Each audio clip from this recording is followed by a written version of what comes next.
to another episode of our Uncovering Possibilities content series with the Tech Secure Engagement Office. I am joined by Dr. Tyler Austin, who's professor at Old Dominion University and director of bands. Thank you so much for joining us. I'm very glad to be here. Tell me a little bit about your professional work. I am artistic director and conductor of Maryland Chamber Winds, which is both a professional ensemble and also a 501c3 nonprofit organization that is dedicated to the advancement of professional chamber winds music, the commissioning of chamber winds repertoire, and the outreach of the chamber winds idiom into the greater community to enact positive social change. Tell us a little bit about how you got started with this organization.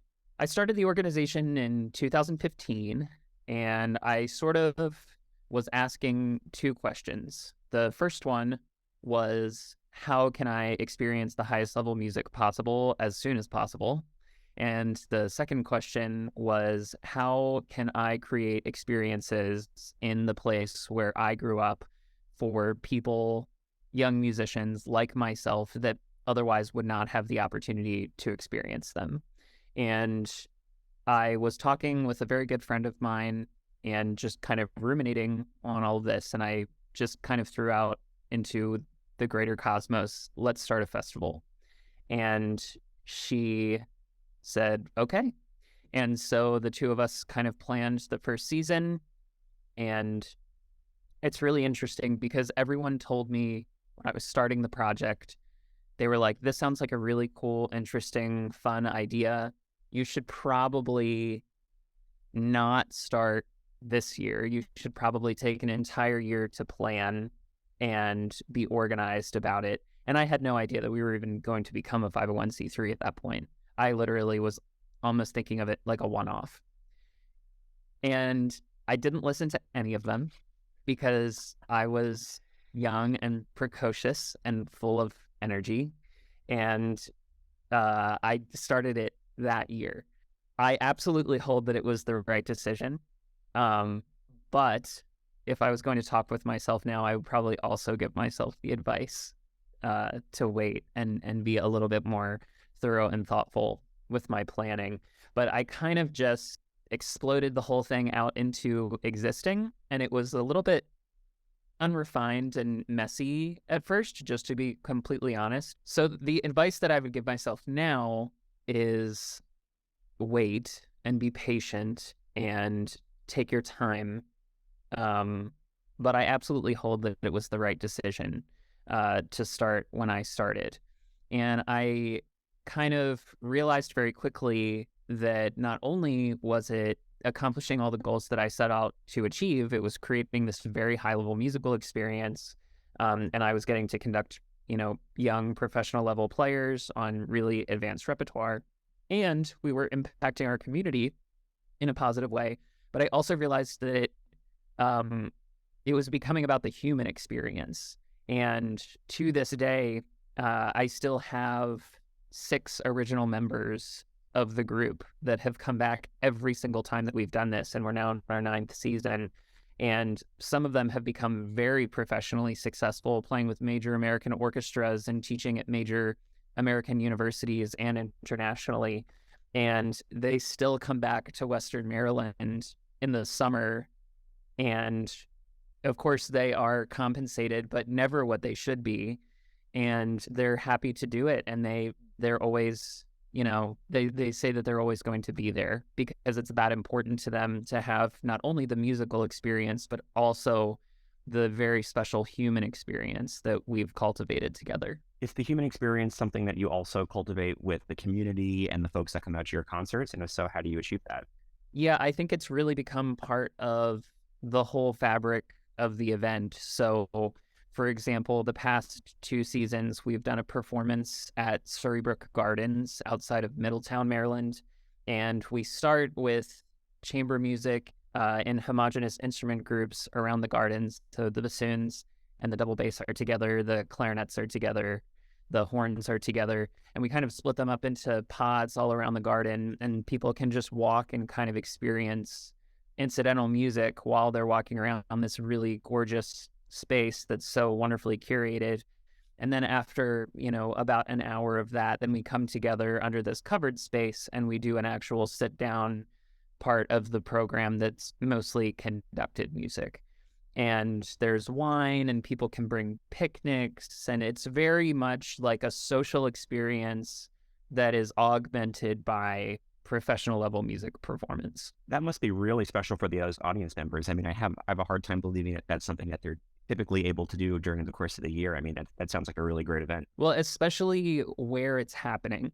And I always say, if I had started this in Baltimore or DC or, any of the larger cultural centers in the area, it would have been so much easier and we would have had so much more immediate access to larger audiences, more funding, all the things that make a business successful.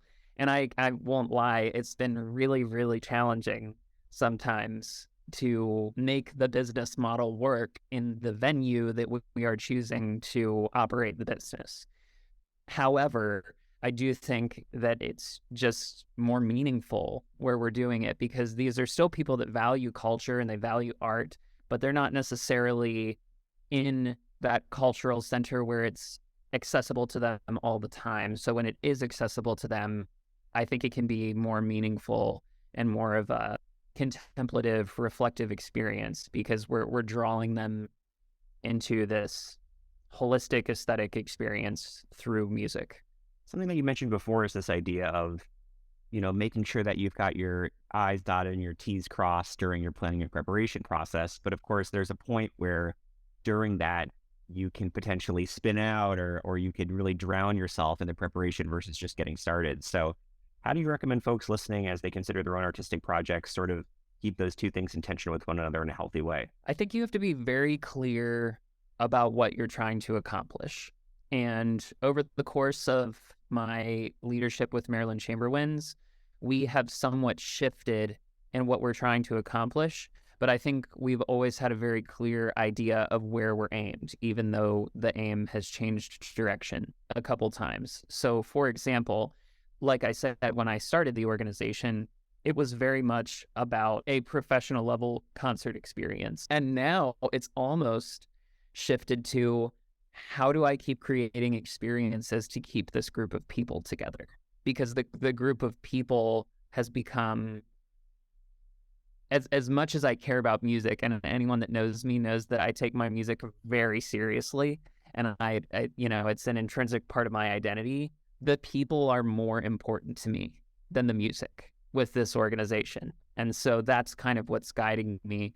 And especially as we ascend in careers and, my very good friend, Dr. Mary Matthews, for example, just won the flute position at Florida State University. She's doing incredible work. Danny Mui, who's played with us before, plays with New York City Ballet.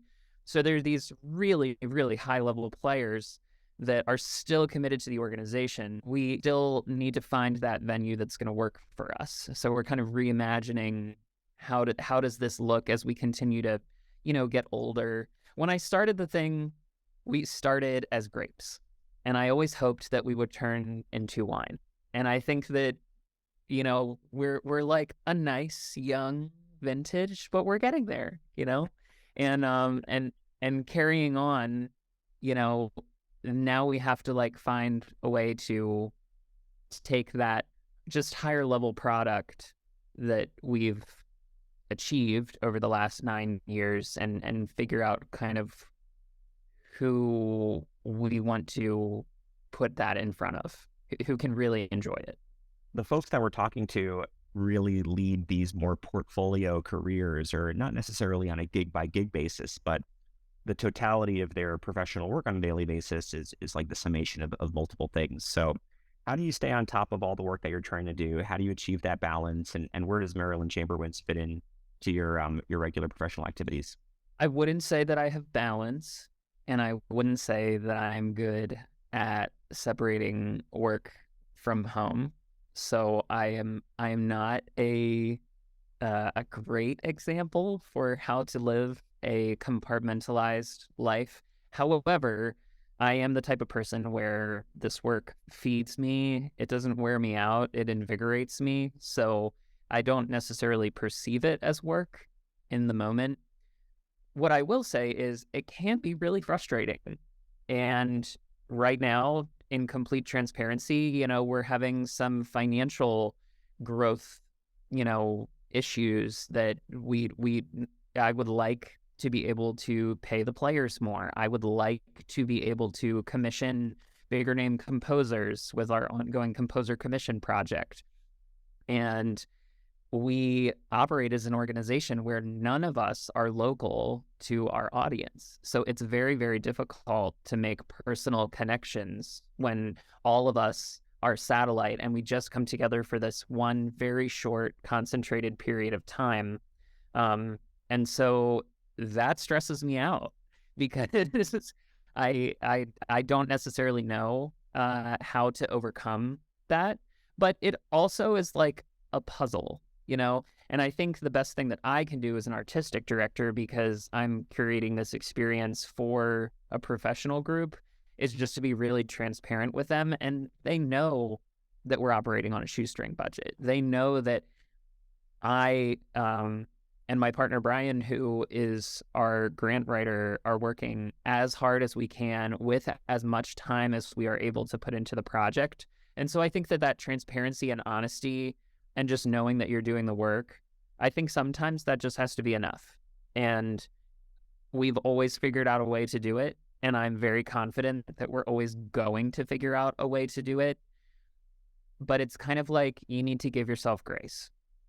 And you need to accept that very few people in entrepreneurial portfolio sort of careers go to bed every night and feel like they have actually achieved the thing that they're trying to achieve. It's always process. It's hardly ever actually arriving. Later this year we'll arrive because we're going to release our second album, and I think it's going to be really good, and I'm so excited for people to hear the group. Those moments are really rare. It's very much about putting your nose on the ground and just grinding forward and being persistent. And I really like gritty people. Our content series is called Uncovering Possibilities, and it's really shaped around giving current graduate students and postdocs in the arts just information about things that could potentially lie in front of them. So we've talked a little bit about what advice and guidance you would give your younger self, but do you have anything else for current academics that are thinking, how can I get more out into the community and what are some paths forward for me? I think my advice, like I said to myself earlier, would be thoughtful, but just start something. And in the process of deciding, come what may, we are going to start this project, then you'll find that sort of motivates you to figure out solutions that are going to allow you to move forward and progress and actually grow the thing into something that's viable. The hardest part is taking the first step. And I'm still really amazed that I'm one of the only people in the country that's operating a Chamberwinds group like this, because I don't consider myself different from my colleagues in any way. And I think that anyone could have just as easily started an organization like this, particularly in a bigger cultural center where it would be a lot easier than where I'm trying to do it. So I would just like say the more the merrier, and just take the chance, take the risk, and start. I think you'll be amazed with how ingenuitive you can be in the face of a deadline. Awesome. Thank you so much for joining us for this conversation. My absolute pleasure. Always good to see you, friend.